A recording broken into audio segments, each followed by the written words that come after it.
Patalo fatuli nei foi so fo malo le so fua ya lo mai ole tautua la Samoa Entertainment TV mai Samoa ai te lava lo fa fo mai ai New Zealand Australia o fe la langi malo lava fa tai ta po mai fai talo mai ya eu si mai al fa fo I tala tuli loel por kala me fola le fala ma tu stala vang fa up fa le fas le fa tua ile tua Samoa utasiles fraile luata sio mati ana nafi len sa no fa aptoa ile fiongal tai fono o le fas le sungala au le mali to pla tai vao e se tasio mata upuna lote ile na fono fa tau sanga mo le na usule sto na italuai aso sfululi mo mati lu o lo lima o le situlanga sa fa mautu wai ile fon tanga le nei ia o le fa mawina le o le ave eseina o sui to ono nei sa ave ia le tusi le fiongal fonga ftalai ina i masina utuna yatu ma le la ua fa mawina lo ia ele fono ao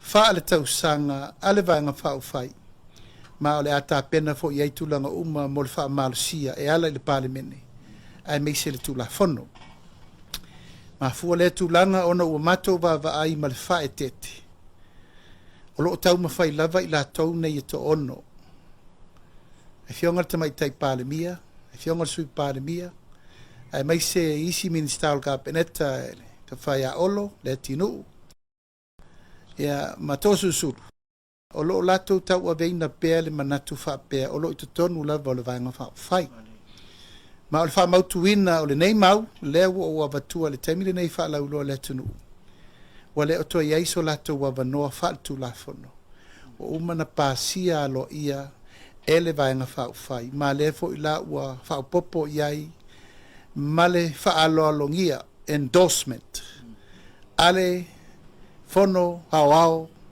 ale vaenga fa fai ile la lolangi atoa fa mauni ai wale o toe awai ila to tonu le vaenga fa fai ma le la sanga le nasa manatu tauan fa mautu fa menino fa mamalama ina ia ona i tau valeina au fo ina ave valeina au fo ina ave seina le mai mo mai le tatu tulu Lango le lava la tau te manatu, o la tau le to tonu o le vanga fa fai. Tai au lava lea, ia sa iei fo le tusi na toe tu inatu, e le fionga ia tuala Bonifacio, ia o le suipa le mia, sa o te ena, o no lea ua mai a le taimi na vala au atuai, o va atu, le fitu fono, o vala au e o mai, e tala noa, ma fai se teunga, ma fai ni tūlanga uma, e pei ona faa o ioi mai ei le atunu. Teu le vai anga fau fai. Ai anga i e tapena le lei taimi mamasina o lo tutoe le nofo ainga. Pe tai Samoa mo le sirifia ia, ele ia se taimi. O le lava la ua o i le taimi muli muli. Ia e to e mai le tusi, ia e faa noi mai ai la tau. O se tusi ua atangi ai lo la tau alofia, ma lo la tau le faa alo alongia, ma lo la tau le mi ngau pea. I le whai unga wa umana whai i le vaenga whao whai. Ia lea la wa mai ne le whai unga, le wha vae, a toa i ma le whai unga, ale pati a toa po le ainga a toa le wha tua i le tua Samoa wa tasi i le lalolangi a toa, i Samoa nei ma tunu ma mau. Pa ua wha mautu i nai le tūlanga ua le toe a wai i lato nei, i tu tonu o le vaenga whao whai. Ile mane o le fono fa altau sanga le o pasia ia la tomta upu uma o pasia ile fa vai o lantala le tupe o le vese o sui to ono ia male pasia o fuanga fa ta tia ta penai le fas. O to e fo ile lo toi tan malala le to se fulu o matai matau le o le fiu angol fangoli vanga nai le si matai o lo tala pe itua. Ile mane o le toe vala a wail mta upu le ile so o moli ai la tau na o la tau fatino se tasi o salanga fa leanga i fanua mai ana mua. O le sai o le tangata ai amo ile malai. O le na fainga o moli ai leo fa pe o le soli tu la fono ile ave fa malo si o le tangata mal fa o lima. Na iyo e ina ila tau o tua ia le molianga a leo. O le so sa tu u e lau mai ele fa salanga al fa amsino Justice Clark.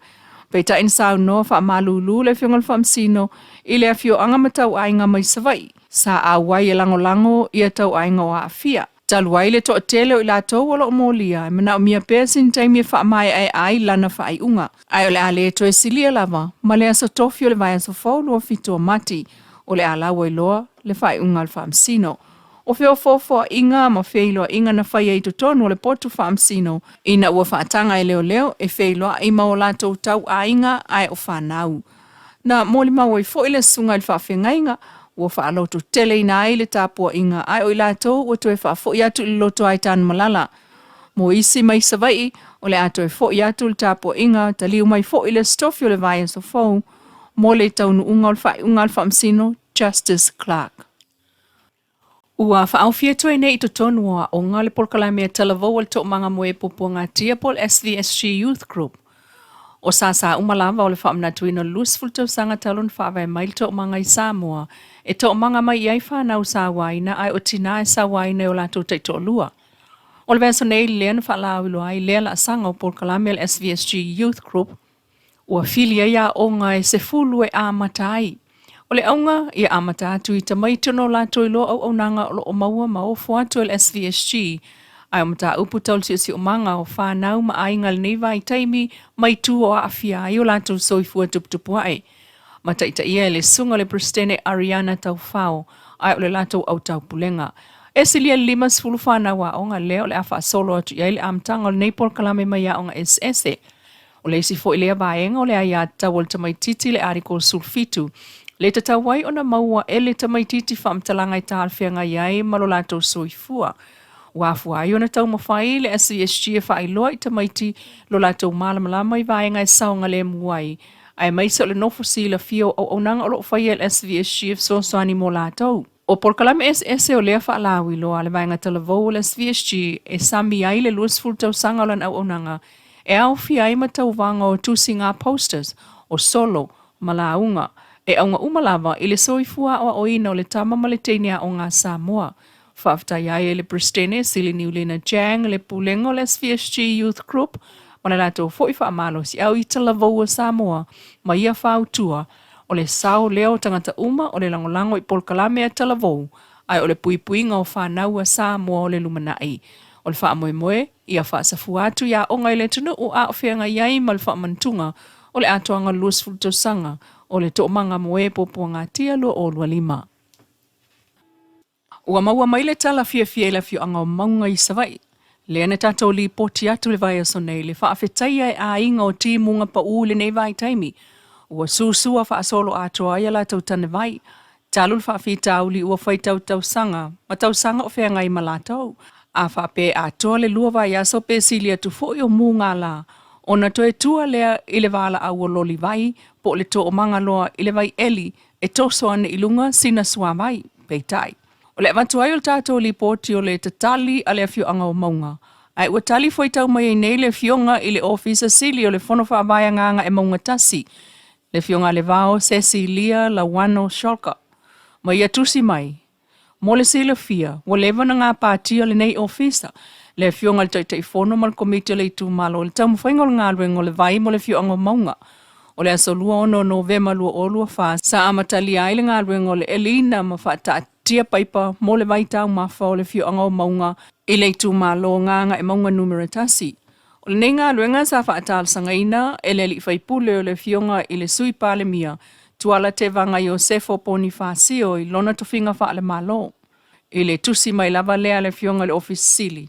O ta uai ua wha nei masina o wha atinoina le ngā ruenga mai o le taimi nei.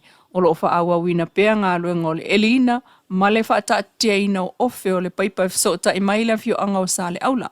Ua wha atuai le ngā ruenga. Ona o le soata e whaingata i masini o na tu i le papa ma isi lava tuatua ngia le maalofia.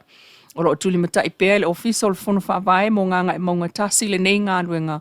Ona o le naunau ta inga lava ina ia vave o na maua e le fio anga se vaitau mawha mama. Ua toe nei o se anga so ta ilo leo le ngā ruenga ai lava papale mai pea. Fautua ina fo i le pa ia o le mamalo le tu malo. Wha pea tātou telefo e asia siane i le Facebook page a le ofisa o le fono whaavae nganga e maunga tasi mo nisi whaamatala ili ili. Masainia le whaalinga e le vau Cecilia Schwalka o le ofisa sili o le fono whaavae nganga e maunga numera tasi. I le tuliloina o le mata upulava lea o le tali le sunga le ofisa sili o nganga i mongatasi. Na tali mai ai lunga o le Facebook o le Radio Polynesia.